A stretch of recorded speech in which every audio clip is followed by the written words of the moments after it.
A paz de Cristo para todos, sejam muito bem-vindos aqui ao nosso canal para mais uma sequência de aulas da Escola Dominical. Eu sou o presbítero Denis Pereira, da Assembleia de Deus Ministério do Belém, aqui em Campinas, São Paulo, e é um prazer receber aqui semanalmente professores, pastores, dirigentes, alunos, superintendentes e todos que amam a palavra de Deus e a Escola Dominical.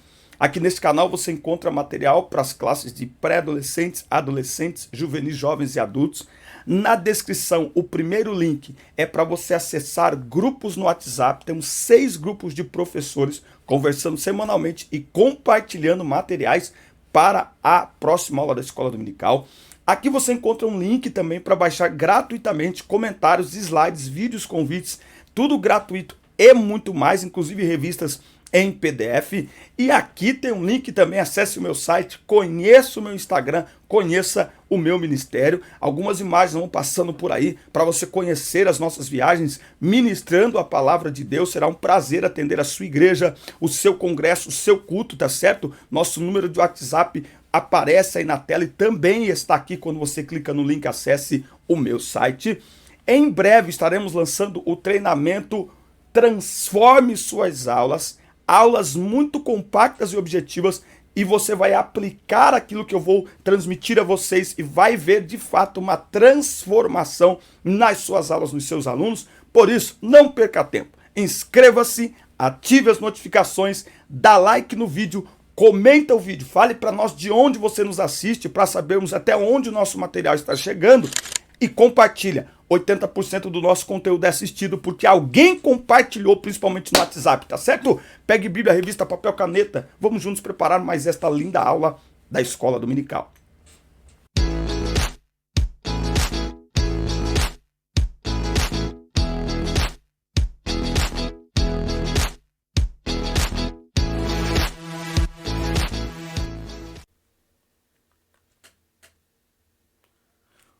O Messias já veio é o título aqui da nossa lição 3 na classe de jovens, nesta linda revista que estamos tratando de encorajamento, instrução e conselho, aqui tratando dentro do livro dos Salmos.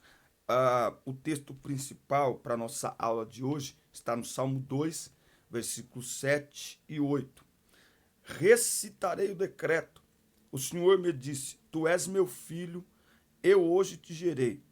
Pede-me e eu te darei as nações por herança e os confins da terra por tua possessão. Quem se submete ao reinado e ao senhorio de Cristo Jesus tem sua vida completamente ordenada por ele, tá? Então nós precisamos passar aos jovens, isso aqui é algo muito importante. Quem se submete ao reinado e ao senhorio de Cristo Jesus, tá? Jesus não é para ser interpretado e, portanto, não pode ser anunciado apenas como como um revolucionário ou como um homem de boas palavras, um líder maravilhoso. Não. Jesus é rei e senhor. Por isso que a evangelização, a pregação deve apresentar Cristo como rei e senhor, salvador, para que as pessoas, ao se render a ele, entendam o que estão fazendo.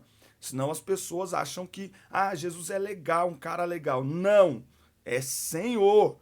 Significa que nós somos os seus servos. Aceitamos a ele para servi-lo. Muito bem, o Salmo 2, do 1 ao 9 aqui, é o texto bíblico em classe, e a introdução começa. Ela é marcada, a história, por impérios que tentaram dominar o mundo. Até hoje há líderes que possuem a utopia de dominá-lo. No momento que nós estamos vivendo agora, isso está acontecendo, né? Lá em Rússia, Ucrânia, agora a China, Estados Unidos, Taiwan. Gente, Taiwan. O mundo está em polvorosa. Que Deus nos guarde. Muito bem, tópico 1. Rebelião contra o ungido de Deus. A importância do Salmo 2. O Salmo 2 está na categoria dos salmos régios ou messiânicos. Segundo estudiosos, é possível que os salmos régios se refiram a Davi ou a algum rei em Israel. O ponto importante é que esses salmos são uma descrição do rei messiânico, Não por acaso o Novo Testamento aplica o Salmo 2 à pessoa de Jesus, tanto na perspectiva do ministério terreno, quanto na perspectiva futura daquele que implantará o seu glorioso reino na terra. Tá?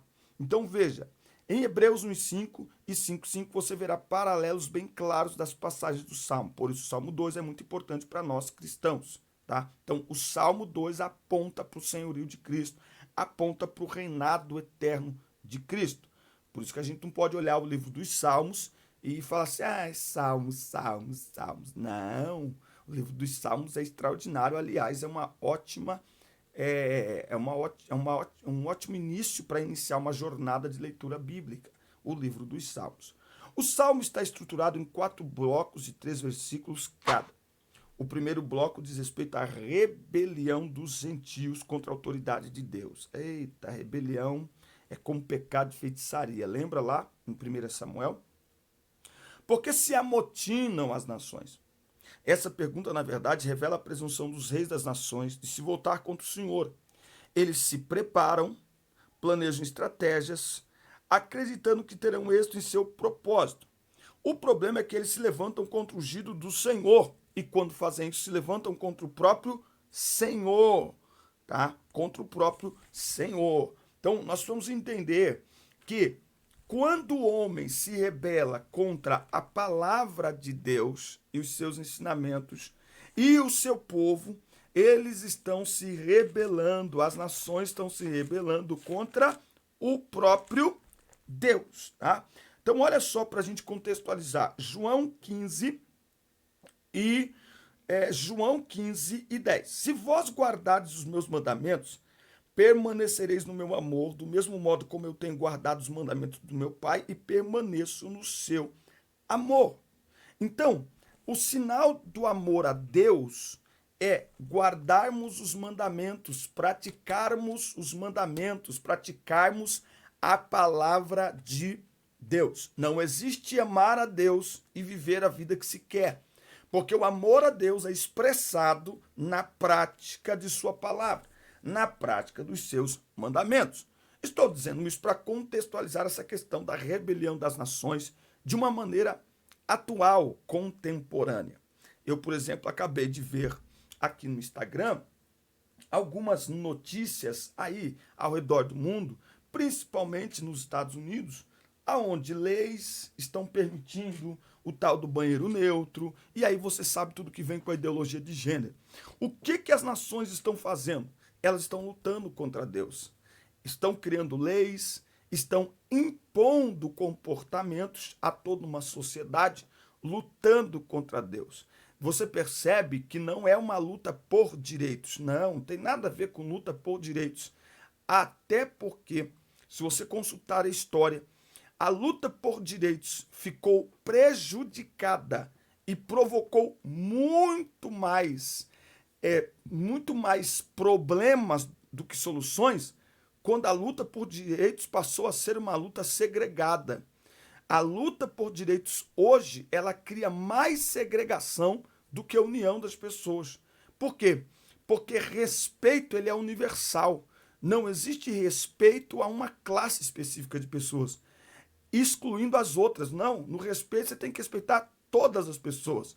Mas para se respeitar quem se declara trans, os héteros estão sendo desrespeitados. As mulheres, por exemplo, estão perdendo o seu espaço nos esportes. Acabei de ver agora uma propaganda da Nike de roupa esportiva feminina com um homem trans. E aí você fala, mas isso é direito. Mas e o direito das mulheres? E o direito dos héteros? Esse direito está sendo suplantado em nome de um outro direito. Ou seja, isso só tem piorado cada vez mais a luta por direitos, a luta por respeito. E por quê?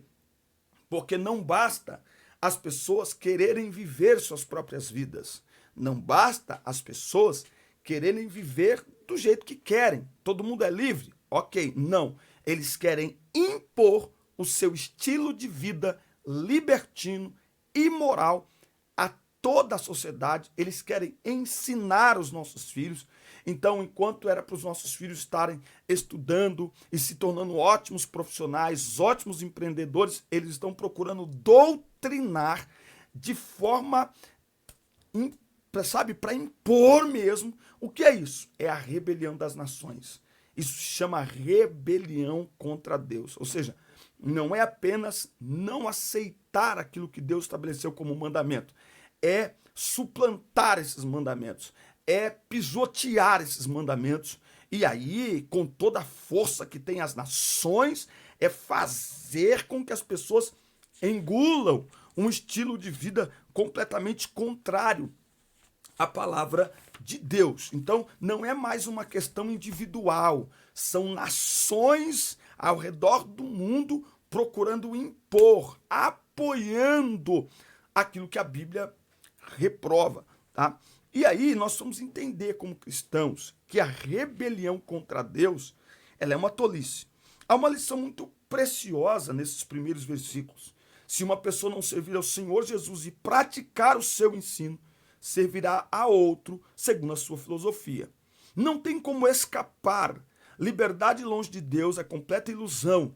Infelizmente, quando alguém se rebela contra o Altíssimo, deixando de seguir seus valores, tal pessoa passa a seguir uma série de falsidades e ilusões. Ou seja, não tem esse negócio de falar assim, não, eu não vou servir a Deus, porque para mim não, não. Quando a pessoa para de servir a Deus e de viver segundo esses mandamentos, irmão, é água e fogo, é céu e inferno, é preto e branco, não tem meio termo.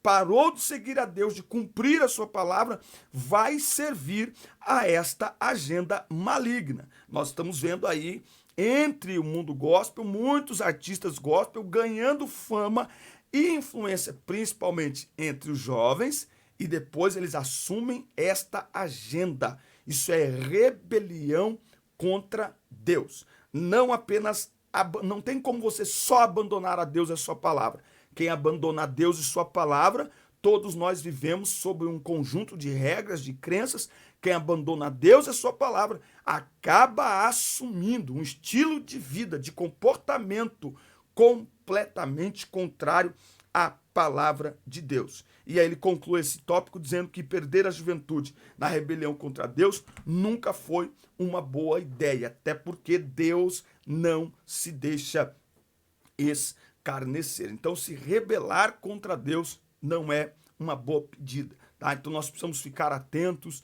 A juventude que lideramos precisa ficar atenta. Eu tenho olhado ultimamente com uma preocupação que às vezes nós estamos na pregação, até na aula da escola dominical, nós estamos colocando os nossos jovens em situação complicada.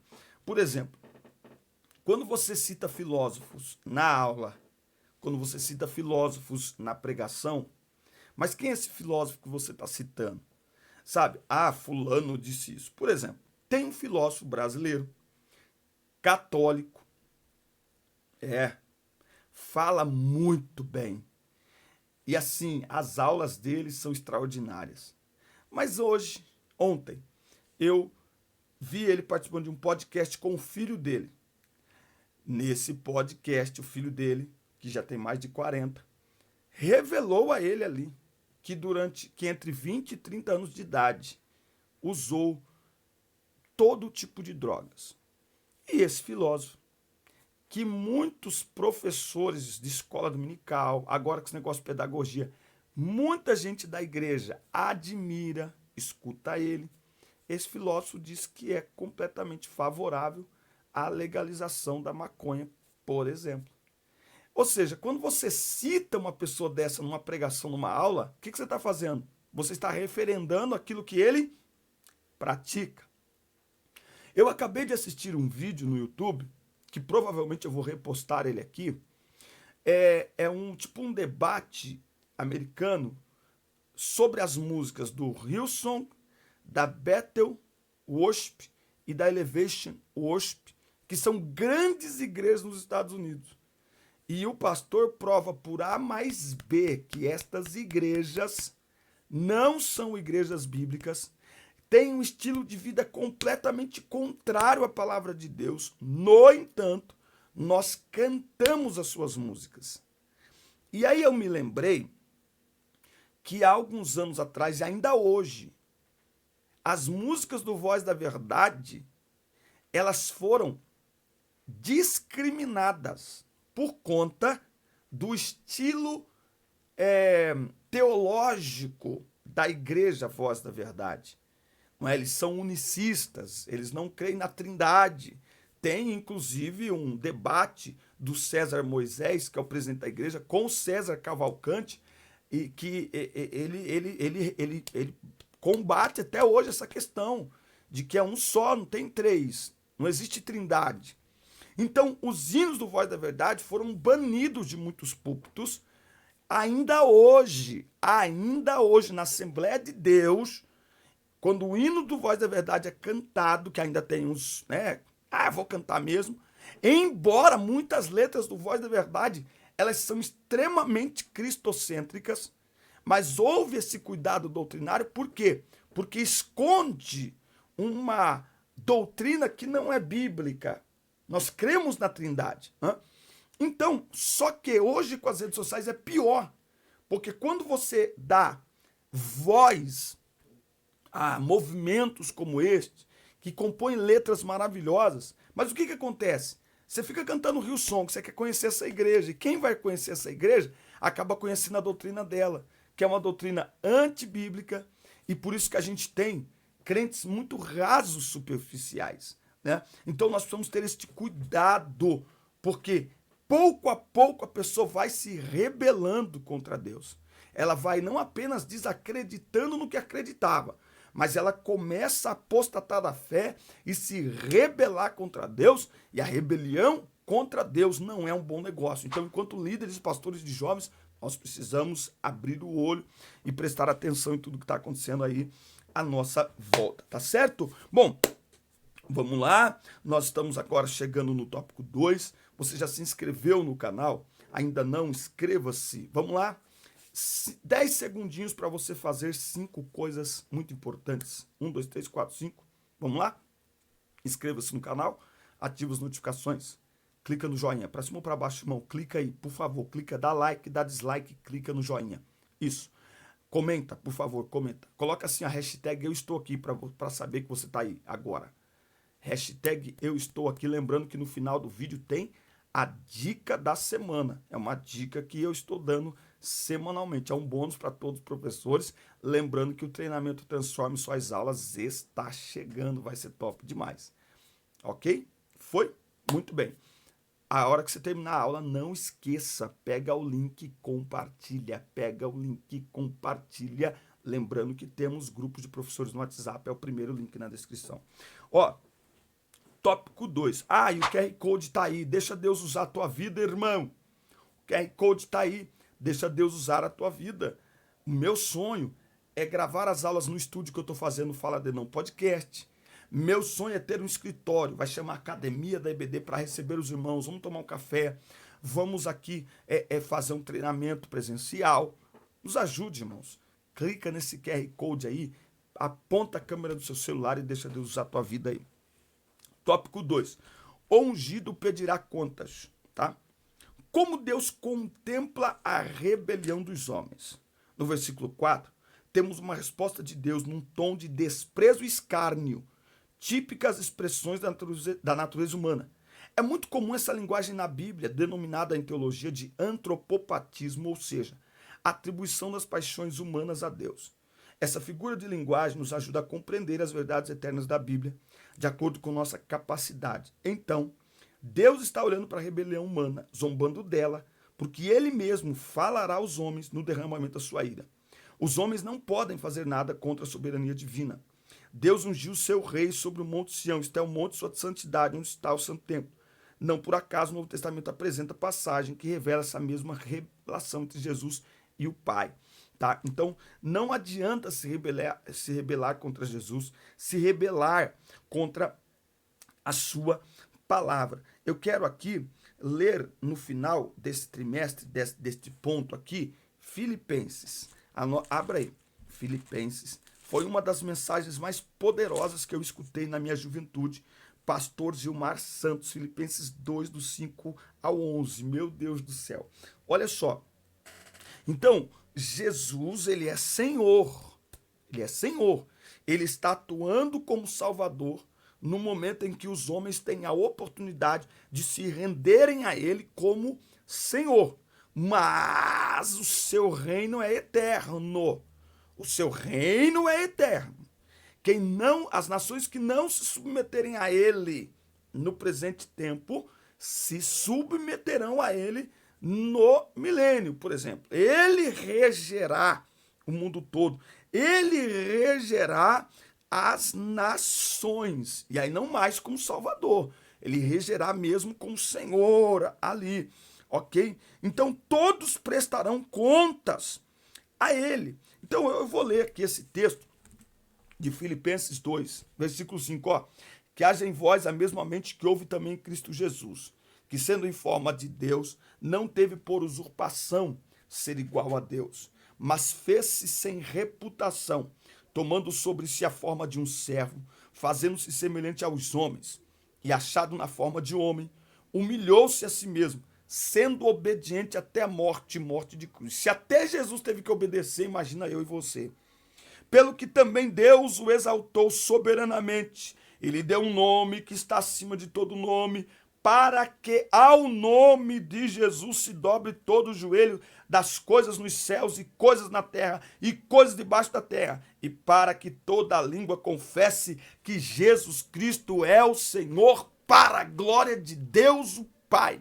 Chegará um dia em que todo joelho se curvará e toda língua confessará que Jesus Cristo é Senhor, para a glória de Deus Pai. Então, por quê? Porque Deus ungiu, Deus o entregou o poder de reger as nações. Então, se rebelar contra Jesus não é uma boa opção.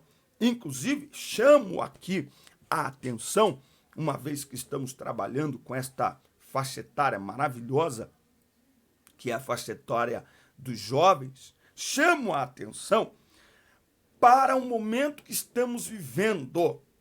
Uma das coisas que tem mais me enojado nas redes sociais é o deboche com as coisas de Deus.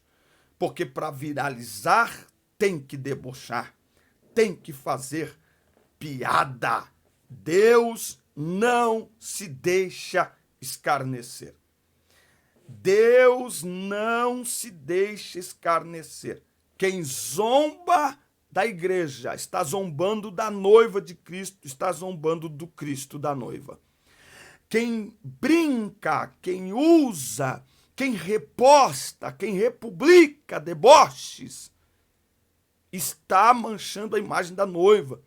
Quem publica escândalos da igreja está atacando a noiva. Noiva essa que foi comprada com sangue. A noiva de Jesus, ela é imperfeita. O mundo olhar nossos defeitos e debochar é totalmente normal.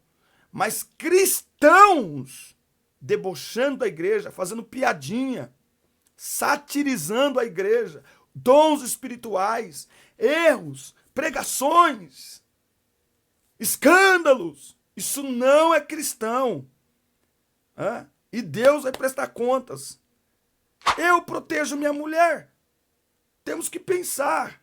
Será que Cristo não protege sua igreja? Se nem o inferno ele permite que destrua sua igreja. Então, a reputação, a difamação, o semear contenda entre os irmãos não é uma atitude cristã. Então, nós precisamos, como servos de Deus, proteger a igreja. Por quê? Porque ela tem um dono, e o dono dela um dia vai pedir a prestação de contas. Muito bem? Tópico 3 chegando. Você já se inscreveu aqui no nosso canal? Inscreva-se, ative as notificações, dá like no vídeo, deixe seu comentário que é importante para nós, compartilhe o link. 80% dos professores descobrem o nosso link compartilhando, que foi compartilhado aí nas redes sociais. Compartilhe o link aí da nossa escola, da nossa aula, do nosso canal. E comenta aqui, por favor. Quero ver se você está aí comigo até agora. Coloca assim a hashtag estou aqui. Isso, coloca aí, deixa eu ver. Isso, coloca aí. Muito obrigado. Ó, e lembrando, fica até o final que tem a dica da semana. Uma dica para você que é professor. Presta atenção, fica aí. Não vai embora não. Rapidinho. Tópico 3. Um chamado à rendição e à submissão. Um chamado aos reis da terra. O último bloco do Salmo, ou estrofe, traz um chamado à rendição completa. Agora, pois, ó reis, sede prudentes, deixai-vos instruir, juízes da terra. É uma oportunidade dada às nações para reverter seus caminhos tortuosos. Esse chamado lembra muito o convite de sabedoria que lemos no livro de Provérbios 9 e 10. Tá? Ademais, o chamado também é para servir a Deus com temor e tremor. Por isso que a Bíblia diz que o temor do Senhor é o princípio do saber. Então, não é servir a Deus de qualquer maneira. É com temor e tremor. Deus é um fogo consumidor. Deus é um Deus que se ira contra o pecado, odeia o pecado. Né? Então, Deus não é um Deus bobo, Deus não é palhaço. Não, tem gente achando que Deus é palhaço. Deus aceita todos, mas não aceita tudo. Então, como é que nós nos rendemos a esse Deus? Se curvando ao Filho.